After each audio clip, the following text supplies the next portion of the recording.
Hello दोस्तों, स्वागत है आपका आज की हमारी इस वीडियो में। आज हम डिस्कस करेंगे रिलायंस इंडस्ट्रीज़ लिमिटेड के बारे में। दोस्तों, रिलायंस का नाम तो बच्चे बच्चे की ज़बान पर रहता है। जब से जियो आया तब से लोग जियो को भी जानने लग गए हैं। जियो भी रिलायंस का ही पार्ट है। कई सारी चीज़ें हम रिलायंस के बारे में देखेंगे। दोस्तों, ये जो है वो 45th एनुअल जनरल मीटिंग, और ये हम आज एनुअल रिपोर्ट को डिस्कस करने वाले हैं। एनुअल रिपोर्ट क्या रहती है ये तो आपको पता है कि जो एनुअल रिपोर्ट है वो हर साल कंपनी जो है पब्लिश करती है कि कंपनी ने कितना बिजनेस किया, कितना प्रॉफिट किया, कितना लॉस हुआ, क्या स्टैंडिंग है। इसमें बैलेंस शीट भी हम डिस्कस करेंगे, इसमें प्रॉफिट एंड लॉस के बारे में डिस्कस करेंगे, और कंपनी का आगे का फ्यूचर क्या है, आगे क्या प्रपोज कर रही है उसके बारे में डिस्कस करेंगे। प्लस इसमें हम डिस्कस करेंगे कि कंपनी में कौन कौन डायरेक्टर है, उनको कैसे सैलरी मिलती है, कितनी सैलरी मिलती है, कितनों के पास कितने शेयर्स हैं। रिलायंस के जो शेयर लिस्टेड हैं वो देखो यहाँ पर बीएसई लिमिटेड में लिस्टेड हैं, NSE national stock exchange of India limited में भी लिस्टेड हैं। एनएसई में जो इसका ट्रेडिंग सिंबल है वो रिलायंस है, इसमें स्क्रिप्ट कोड चलता है बीएसई में, वो इसका 500325 है। तो चलिए शुरू करते हैं फिर।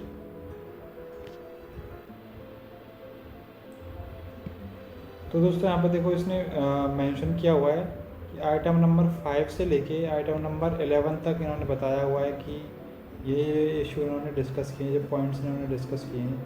जैसे कि इसमें इन्होंने लिखा हुआ है कि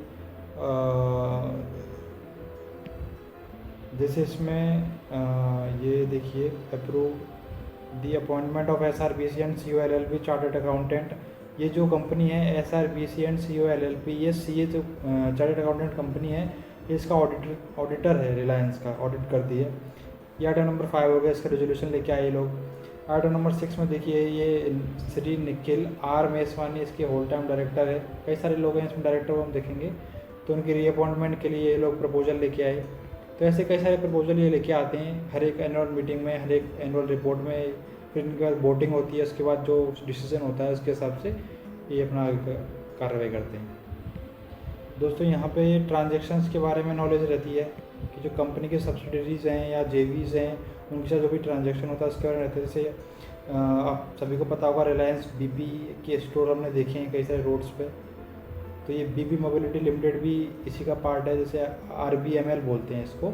RBML एक कंपनी है जिसमें कंपनी में 51% जो पेड ऑफ कैपिटल है वो इसका रिलायंस के पास इसका हिस्सेदारी है। अब जैसे दूसरी पार्टी हो गई RBML solution India limited, RSIL भी है। ये जो है RSIL, ये 100% सब्सिडियर और RBML है, तो ये इसकी कंपनी है। तो ऐसे कई सारी इनकी कंपनीज़ हैं। थोड़ा सा हम देख लेते हैं। जैसे ये कंपनी ये हो गई, फिर इसके बाद देखिए ये दूसरी कंपनी हो गई इनका। इन्होंने India gas solution limited private limited IGSPL, ये joint venture between company and BP। तो इसके बारे में, ट्रांजेक्शन के बारे में रहता है इनका कि क्या है। जैसे आप यहाँ जियो के बारे में देख सकते हो, जियो प्लेटफॉर्म्स लिमिटेड, इसके बारे में ट्रांजेक्शन की। JPL subsidiary of the company hold almost 66.43% of paid up equity capital of JPL।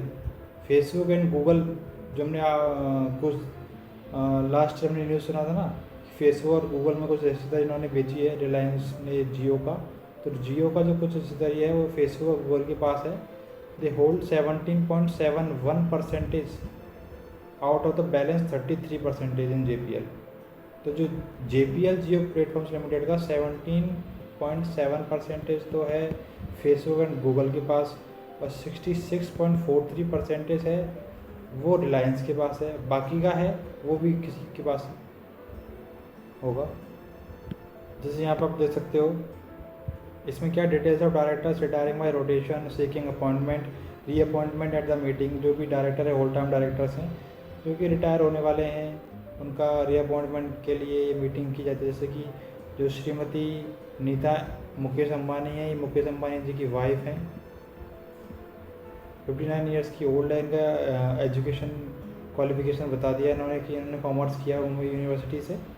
Experience इसके बारे में बता देते हैं कि क्या ज़्यादातर इनका फिलेंथ्रोपिस्ट, बिजनेस वूमेन है और इसी में रहा है इनका। और इनका रेन्यूमरेशन जो इनको पैकेज मिलता है वो बता देते हैं इनमें कि 2 करोड़ का ये पैकेज उठाती हैं। और इनके पास जो शेयर होल्डिंग है वो भी बता देते हैं। जैसे इनके पास 80,52,000 इक्विटी शेयर्स हैं दोस्तों, 80 लाख इक्विटी शेयर्स हैं। और जो रिलायंस की वैल्यू चल रही है वो 1650 रुपये के आसपास चल रही है, तो आप अंदाज़ा लगा सकते हो कि इसके पास कितना होगा। लगभग 1200 करोड़ रुपए की इनके पास शेयर है दोस्तों, 2 करोड़ तो कुछ भी नहीं है, 1200 करोड़ के शेयर ये होल्ड करती हैं। लगभग इतने ही शेयर जो हैं वो हमारे मुकेश अंबानी जी के पास हैं, लगभग 1200 करोड़ के शेयर्स भी उनके पास हैं। तो यहाँ से शुरू होता है, देखिए ये इसका है इंटीग्रेटेड एनुअल रिपोर्ट 2021 टू 2022। ये आपका अप्रैल 2021 से लेके मार्च 2022 तक का रिपोर्ट है, ठीक है। तो इसमें इन्होंने पूरा बताया हुआ है। ये देखिए यहाँ पर स्टार्टिंग में इन्होंने इसके बारे में बताया हुआ कि इन्होंने जो कंपनी जिन्होंने स्टार्ट की थी वो मिस्टर धीरूभाई अंबानी ने स्टार्ट की, फाउंडर चेयरमैन थे। अभी मुकेश अंबानी इसके चेयरमैन मैनेजिंग डायरेक्टर हैं। इसका जो मार्केट कैपिटलाइजेशन है दोस्तों, इंडियाज लार्जेस्ट कंपनी है ये बाई मार्केट कैपिटलाइजेशन, इसका 17 लाख करोड़ का है, 17,81,000 करोड़ का मार्केट कैप है, एम कैप बोलते हैं इसको। रेवेन्यू इसका 7,92,000 करोड़ है। नेट प्रॉफिट इसका जो हुआ है FY22 में वो 67,000 करोड़ का हुआ है। कंपनी बहुत बड़ी है दोस्तों। थोड़ा सा और देखेंगे इसके बारे में। इसमें देखा उन्होंने इनकी की एक्विजिशन, इन्होंने जो कंपनी इन्होंने एक्वायर करी है इस साल में, उसके बारे में भी कुछ बताया हुआ है। जैसे कि REC है, इस सोलर के लिए इन्होंने एनर्जी सेक्टर में आगे आने के लिए REC को एक्वायर किया है, स्टर्लिंग विंसल को एक्वायर किया है, फेराडियन, एम्ब्री, कई सारी कंपनियाँ हैं और भी कंपनियाँ हैं। देखो इसमें नेक्स्ट वेव है, स्टिस डाल है, पता नहीं कैसी कंपनी है, और लिथियम वर्क्स है दोस्तों। तो एनर्जी सेक्टर में भी ये कंपनी जो है काफ़ी होप कर रही है, काफ़ी एग्रेसिव है। और सोलर एनर्जी के लिए कई सारे प्लांट भी बिल्डअप करेंगे फ्यूचर में, इसके बारे में भी उन्होंने बताया हुआ है। और लिथियम आयन बैटरीज़ के मैन्युफैक्चरिंग के लिए भी कुछ प्लांट लगाएंगे गुजरात में, तो उसका भी उन्होंने बताया हुआ था। ये देखिए इनके बोर्ड ऑफ डायरेक्टर्स जो हैं वो मुकेश अंबानी जी हो गए, नीता अंबानी हो गई, हिज एक्सीलेंसी यासिर ओथमान अल रुमायन, ये जो हैं ये सऊदी अरामको के चेयरमैन हैं। इनके साथ कुछ डील हुआ था ना, तो ये भी इसके इंडिपेंडेंट डायरेक्टर्स हैं।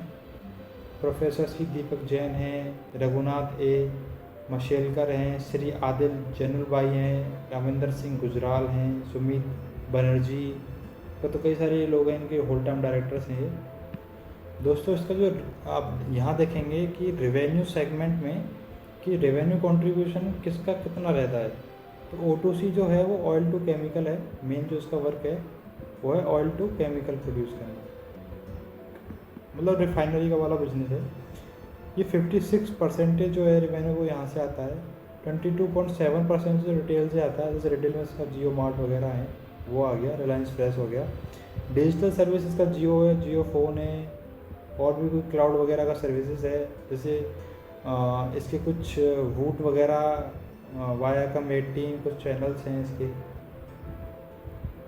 तो वहाँ से इसका 11.4% आता है।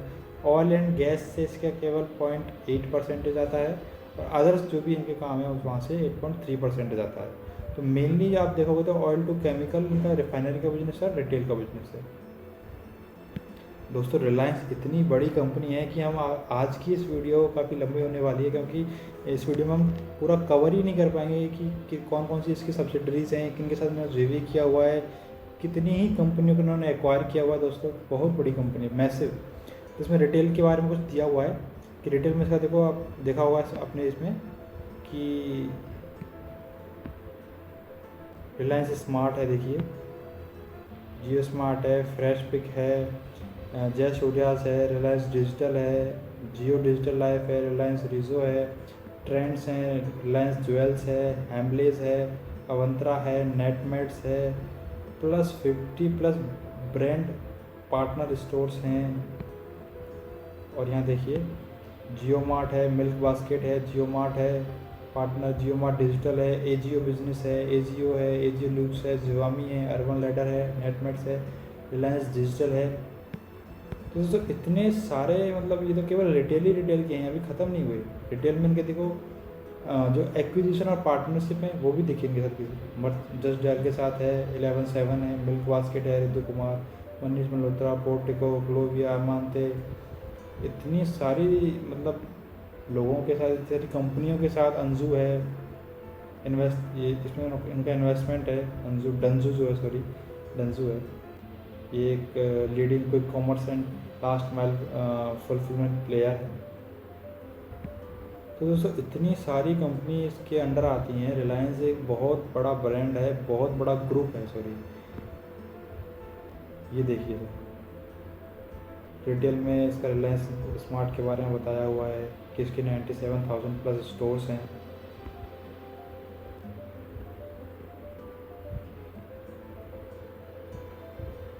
वैसे मैंने भी जब देखा था तो मुझे भी बहुत आश्चर्य हुआ कि ये कितनी बड़ी कंपनी है। सोच के देखो दोस्तों, 17 लाख करोड़ का मार्केट कैप होना कोई छोटी बात नहीं होती दोस्तों, बहुत बड़ी कंपनी है। डिजिटल में भी देखो इसने काफ़ी इम्प्रूवमेंट किया है। डिजिटल में भी देखो इसका 410 मिलियन सब्सक्राइबर्स हैं इसके पास, more than 7.5 billion GB monthly data traffic होता है इसका दोस्तों, कितना ज़्यादा है। 20 GB average per capita monthly data usage ये जियो वाले यूज़ करते हैं। ये यहाँ देखो, एक लड़की है, एक औरत है, वो यूज़ कर रहे हैं जियो फ़ोन से उसका 4G। दोस्तों जो जियो ने जो क्रांति लाई है इंटरनेट में वो तो मैसिव है। जो 4G उन्होंने रोल आउट किया, कुछ 18 महीने तक लगभग इन्होंने फ्री में सिम बांटे, फ्री में इन्होंने डेटा दिया, वो तो बिल्कुल मैसिव। उसी की वजह से, उसी की बदौलत बाकी कंपनियों को भी फोर्स होना पड़ा, फोर्सली इन्होंने भी डेटा पैक सस्ते के। अदरवाइज़ पहले कहाँ 1-1 GB डेटा पैक डलवाते थे, और आज अनलिमिटेड डेली का 2-2, 3-3 GB यूज़ हम करते हैं। इसमें दोस्तों जियो ने गूगल के साथ भी टाई अप किया है। ये साथ में मिलके अपना एक ऑपरेटिंग सिस्टम लेके आ रहे हैं, जिसको मैं बताऊंगा कि उसका नाम क्या है। इसमें दोस्तों इन्होंने व्हाट्सएप पे भी गूगल के साथ प्लस व्हाट्सएप के साथ भी इन्होंने टाई अप किया हुआ है। जैसे व्हाट्सएप में जियो मार्ट के जितने भी स्टोर्स हैं वो व्हाट्सएप के साथ कोलेबरेट रहते हैं। वहाँ पे आपको भी मैसेज करोगे तो वो व्हाट्सएप पे आएगा, उसका मेन्यू पूरा आ जाता है, वहाँ से आप ऑर्डर कर सकते हो। इन्होंने जियो ने गूगल के साथ भी टाई अप किया हुआ है to a comprehensive long term strategic relationship with the goal of implementing 5G in enterprise and consumer segment. Google के साथ किया हुआ है, फेसबुक के साथ किया हुआ है। दोस्तों यहाँ पे आप देख सकते हो जियो की कई सारे कितने ऐप हैं। जियो लाइव टीवी हम जानते हैं, प्लस इनका थर्ड पार्टी ऐप्स भी है जिनके साथ ये टाई अप में रहती है। नेटफ्लिक्स है, प्राइम वीडियो है, Apple TV, Lionsgate, Eros Now, TV India, टैट, बहुत सारी कंपनी है दोस्तों। जो मैं OS की बात कर रहा था, इसका नाम है प्रगति OS। प्रगति OS जो गूगल एंड जियो साथ में मिलके एक प्रगति OS नाम का ऑपरेटिंग सिस्टम लेके आएंगे, जो कि मोबाइल गूगल से लॉन्च करने वाला है 5G के लिए। 5G जो रोल आउट ये कह रहे हैं कि ये दिवाली तक रोल आउट करेंगे 5G को, तो उसके लिए मोबाइल भी लेके आएंगे जो 5G सपोर्टेड मोबाइल होगा, जो गूगल के साथ मिलके इसको बिल्डअप किया जा रहा है दोस्तों। तो देखने वाली चीज़ होगी कि मोबाइल कैसा आता है, क्या क्या फीचर रहते हैं उसमें। यहाँ पे आप देख सकते हो दोस्तों, मीडिया और एंटरटेनमेंट में भी जियो का बहुत बड़ा हाथ है। जैसे मैं आपको यहाँ दिखा दूँ,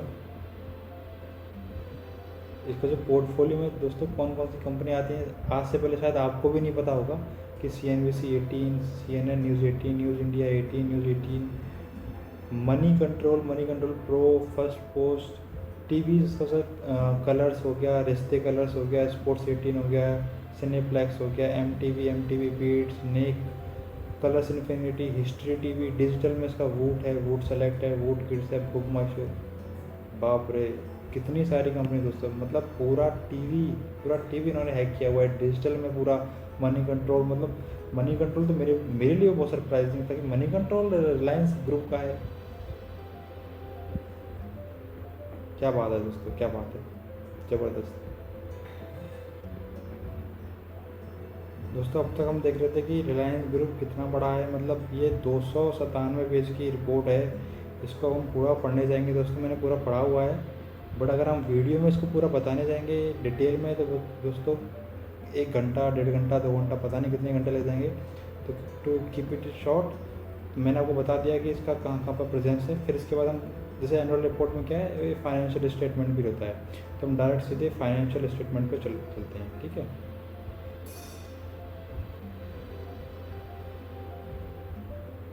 ओके,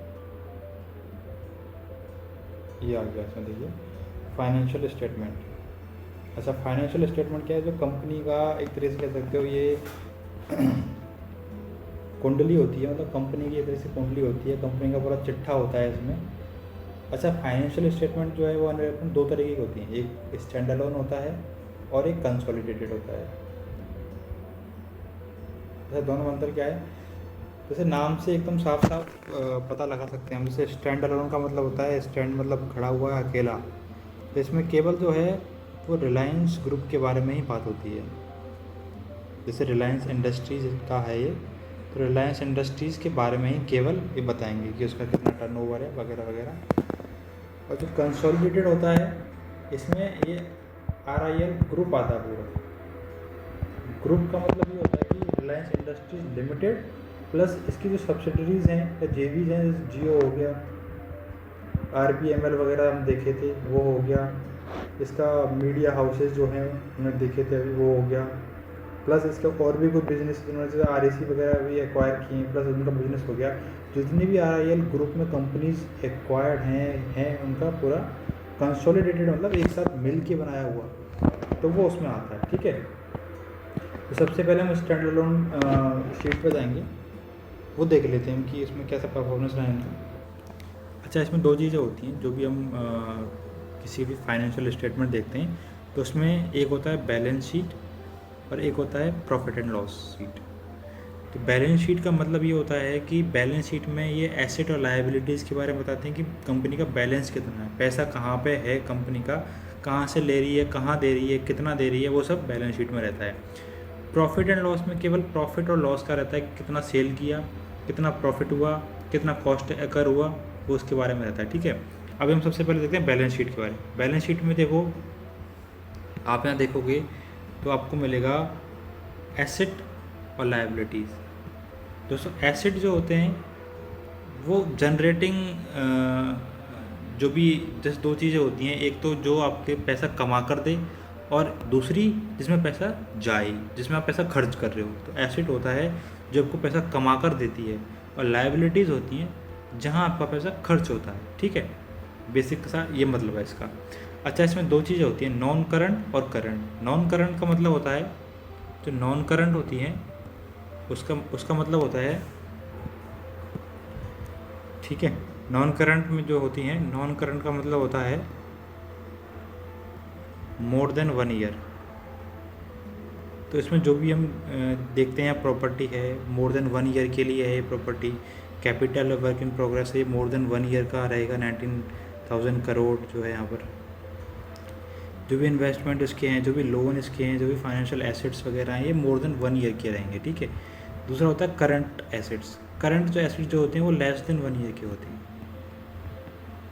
जैसे इन्वेंट्रीज हो गई, ये 45, इन्होंने सोच के सलाह है कि ये 1 साल से कम में ख़त्म हो जाएगा, तो 45,000 करोड़ की इनके पास इन्वेंट्री है, वो लेस देन 1 ईयर के लिए हो गया। इन्वेस्टमेंट जहाँ इन्होंने किए हुए हैं वो 78,000 के, वो लेस देन 1 ईयर के लिए किए हुए हैं।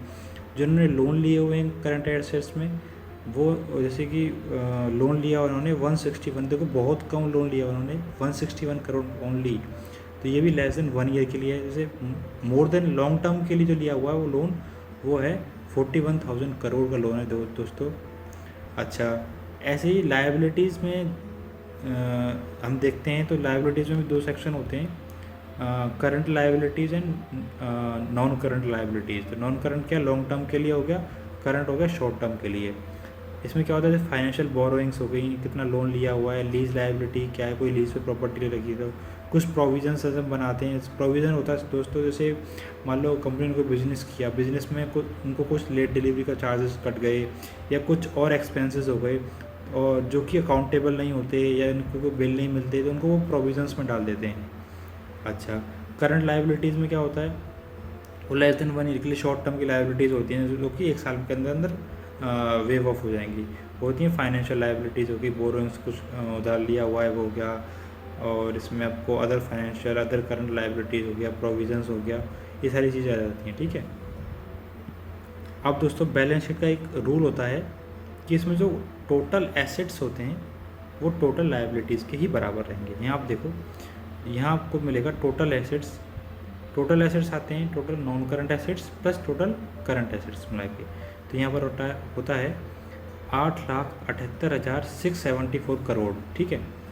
यहाँ पर देखोगे टोटल जो इक्विटी लायबिलिटीज़ आ रही हैं, टोटल लायबिलिटी जो आ रही है वो है 8,78,674 करोड़। देखो दोस्तों, तो बैलेंस शीट में हमेशा जो है वो एसेट जितने रहेंगे उतनी ही लायबिलिटीज़ रहेंगी। ये बैलेंस शीट का रूल है। अच्छा, किसी बैलेंस शीट में थोड़ा सा मैं बता देता हूँ, बाकी हम डिस्कस बाद में करेंगे कि मेनली क्या होता है। थोड़ा सा मैं बता देता हूँ कि इसमें क्या होता है कि बैलेंस शीट में जो लोन वगैरह हैं वो थोड़े कम रहने चाहिए कंपनी के पास। जैसे कि लॉन्ग टर्म का लोन जिसका है वो 41,000 करोड़ का है। ठीक है। 8 लाख करोड़ के हिसाब से तो काफ़ी कम है। लोन जो इसका शॉर्ट टर्म का है वो 161 करोड़ ही है, जो कि और भी कम है, अच्छा है। कैपिटल जो इसका वर्क इन प्रोग्रेस है वो 19,000 करोड़ है। प्रॉपर्टी प्लांट एंड इक्विपमेंट जो दोस्तों 2 लाख करोड़ का तो इसका प्रॉपर्टी एंड प्लांट ही है। इसने इन्वेस्टमेंट जो किया हुआ 3,30,000 करोड़ का इन्वेस्टमेंट किया हुआ, मतलब इन्वेस्ट कर रही है कंपनी मतलब ग्रो करने के लिए काफ़ी हद तक अच्छा खासा पैसा, जो 8 लाख करोड़ में से 3 लाख करोड़ तो उसने इन्वेस्टमेंट में लगा रखा है। तो एक अच्छा है, तो एक अच्छी कंपनी की बैलेंस शीट होती है। It's a good company, I think we can say. मतलब कहने की ज़रूरत तो नहीं है, लेकिन मैं एक दो चीज़ बता देता हूँ, क्योंकि वैसे कंपनी तो बहुत अच्छी है। मैं तो कौन होता हूँ कहने वाला है कंपनी अच्छी है कि नहीं है, लेकिन कुछ एक चीज़ें हैं। ठीक है। अब इसमें हम देखते हैं statement of profit and loss. इसमें होता है वैल्यू ऑफ सेल्स, कंपनी ने कितना सेल्स किया है। तो कंपनी ने सेल्स किया है 4,63,000 करोड़, 4.6 करोड़ के आसपास सेल किया है। इनकम फ्रॉम सर्विसेज होता है 3,358 करोड़ का है। ठीक है। Value of sales and service revenue इसका हो गया 4.6 lakh crore. Okay. Revenue from operations इसका हो गया 4.45। दोस्तों, रेवेन्यू फ्रॉम ऑपरेशंस हमेशा कंपनी का मेन जो काम होता है वो होता है। तो 4.4 लाख करोड़ इसका रेवेन्यू फ्रॉम ऑपरेशन है। अदर इनकम हमेशा कंपनी की रेवेन्यू फ्रॉम ऑपरेशन से बहुत कम रहनी चाहिए। जैसे यहाँ पे देखो 4 लाख के कंपैरिजन में 13,000 इज़ वेरी लेस, तो 13,000 है, काफ़ी अच्छा है। टोटल इनकम उसकी हुई 4.59 लाख करोड़। अच्छा, ये तो इनकम हो गई। अब एक्सपेंसेस आ जाते हैं। एक्सपेंसेस मटेरियल कंज्यूम्ड हो गया, जिसमें मेनली जो इसका है एक्सपेंसेस है वो मटेरियल का ही है 3 लाख करोड़ का। इसमें स्टॉक इन परचेज ट्रेड हो गया, एक्साइज ड्यूटी हो गई, फाइनेंशियल कॉस्ट हो गया। एम्प्लॉय बेनिफिट एक्सपेंसेस जो होता है इसमें आते हैं एम्प्लॉयज़ के लिए कोई भी बेनिफिट, जैसे कि सैलरी हो गई, हॉस्पिटल अलाउंस हो गया, कोई भी अलाउंस, मतलब एम्प्लॉयज़ के ऊपर जो भी खर्च किया जाता है वो इसमें आता है। तो 5,000 करोड़ रुपये एम्प्लॉयज़ के ऊपर खर्च किए जाते हैं। टोटल एक्सपेंसेस की 4,12,000 करोड़ आ जाते हैं। अब हमें जो प्रॉफिट बिफोर टैक्स निकालना है वो क्या करेंगे, हम इसमें से इसको माइनस करते हैं। इनकम माइनस एक्सपेंस आपका प्रॉफिट आ जाएगा। तो प्रॉफिट आपका बिफोर टैक्स आ जाता है 46,000 करोड़। अच्छा खासा प्रॉफिट है दोस्तों, बहुत अच्छा है। इसमें टैक्स लगता है, करंट टैक्स हो गया, डेफर्ड टैक्स हो गया, लगने के बाद प्रॉफिट ऑफ द ईयर जो हो जाता है वो 39,000 करोड़ हो जाता है। अच्छा, इसमें कुछ और प्रोविजंस वगैरह कैलकुलेट करके इसमें बाद में लास्ट में जो total comprehensive income of the year, यानी कि टोटल जो कंपनी को नेट बचा है, यानी प्रॉफिट जो हुआ है वो 37,000 करोड़ हुआ। ठीक है दोस्तों। तो कंपनी का जो मार्केट कैप कितना है 17 लाख करोड़। एसेट लायबिलिटीज़ कितनी है, लगभग 8.7 लाख करोड़। और जो इसका प्रॉफिट हुआ है वो 37,000 करोड़। ठीक है दोस्तों, ये कंपनी का मोटा मोटा हमने पूरी एनुअल में से हमने ये निकाल लिया। ठीक है। और थोड़ा सा ब्रीफ में हम कंसोलिडेटेड बैलेंस शीट भी देख लेंगे। मैंने आपको बताया था इसमें क्या है, एक पूरा ग्रुप का रहता है, जिसमें जो भी कंपनी रिलायंस के अंदर आती हैं उसका पूरा हिसाब रहता है इसमें। ठीक है। तो इसका ऑब्वियसली स्टैंड अलोन से थोड़ा सा ज़्यादा रहेगा। जैसे आप देख सकते हो कि उसमें 8,08.7 लाख करोड़ आया था, इसमें 11.52 लाख करोड़ है, 52 लाख करोड़। ठीक है। अच्छा, और इसमें प्रॉफिट एंड लॉस जो इसका फाइनल प्रॉफिट हुआ है वो कितना हुआ है,